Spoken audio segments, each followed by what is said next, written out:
Today we're here to announce fare increases, a proposal that would see rates jump by an additional 21.5%, in addition to the 7.5%. Here goes Septa again, just screwing over their customers.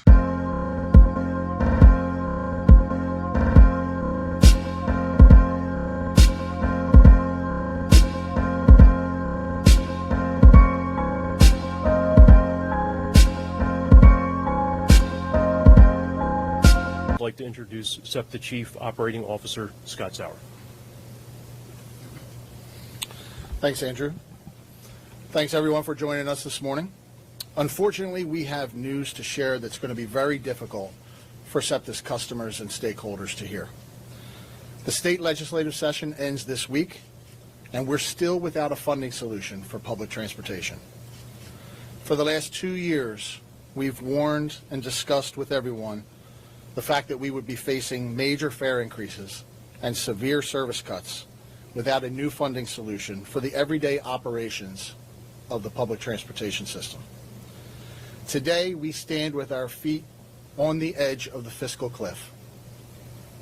Today, we're here to announce fare increases, a proposal that would see rates jump by an additional 21.5%, in addition to the 7.5% that we proposed and that the board will vote on later this month. Combined with that proposal, the board will now consider a fare increase of 29% total that would begin January 1st of next year. You can see the full impact of the service increases in the chart on the screen. Just a few examples of what you'll see. The base fare would increase to $2.90. Monthly trail passes would be $255, and paratransit fares would increase by $1.50 per ride. This is a historically high fare increase for Septa, paired with major service cuts, which we expect to announce early next year. And while some of the details of those service cuts are still being finalized, it will result in an overall service reduction of 20% across all modes. Dozens of routes will be eliminated, and those that remain would operate with significantly less frequency. So as y'all all just saw, Septa is planning to increase fares by 29% and cut back services.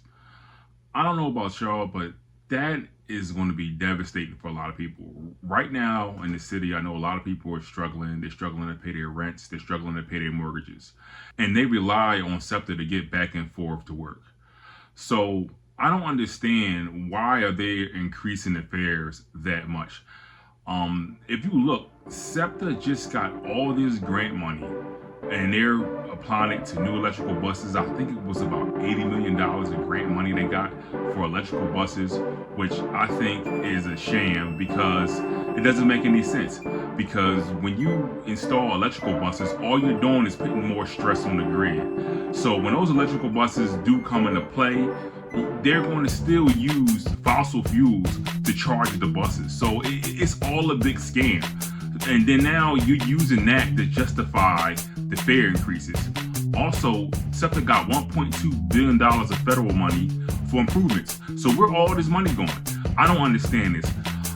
People are getting ripped off. People are getting robbed, man. It's corruption, man. That's the only thing that makes sense. There's no way that we'll have all this money coming in and we're still increasing fares by 29%. This is a sham. This is a travesty. I hope somebody can come in and do something about this because this is ridiculous. And I'm not saying I catch Septa. I mean, I'm fortunate enough not having to use Septa for years now. But I did once work downtown. I caught the train in town every day for about 4 or 5 years when I was working in City. And that's what most people do. People gotta understand, like, you know, parking downtown back in 08 when I worked down there, 08, 09, parking was almost $300 a month. So most people can't afford to go park downtown back then, because I can't even imagine what it is now. Back then it was $300. It's probably closer to like $500 or $600 a month. So no, like, people catch the train and they rely on it, especially the regional rails. Like, a lot of people come in from the main line off the regional rails, and you raise that by 29%, that's going to be crazy. People are going to protest. People want to figure something else out, and all it's going to do is cause them to lose more money because you got other things now. You got Uber, you got Lyft. When you get too close to Uber and Lyft prices with your fares, people are just going to take Uber and Lyft. They're not going to catch the bus no more, and that's just what it's going to be. And you're just going to kill yourself. So I don't know what they have to do to correct this, but they got to do something, man, because like I think they're just stealing money right now because they got all this federal money. They got everything they need to keep the fares reasonable. And, you know, you sort of they're raising it 29%. And nobody can explain where the money's going, where the improvement's going, or anything. You know, where's this extra money going to? So I just don't know. It's the same thing. If you look at my last video where they did the stadiums, like it's a lot of corruption going on here. There's a lot of bad things going on in Philadelphia right now. And hopefully some of it can get resolved, but I don't know where we go from here, man, because it seems like everything is getting out of pocket and nobody's explaining like why this is happening, where their money's going, and none of this money is being accounted for.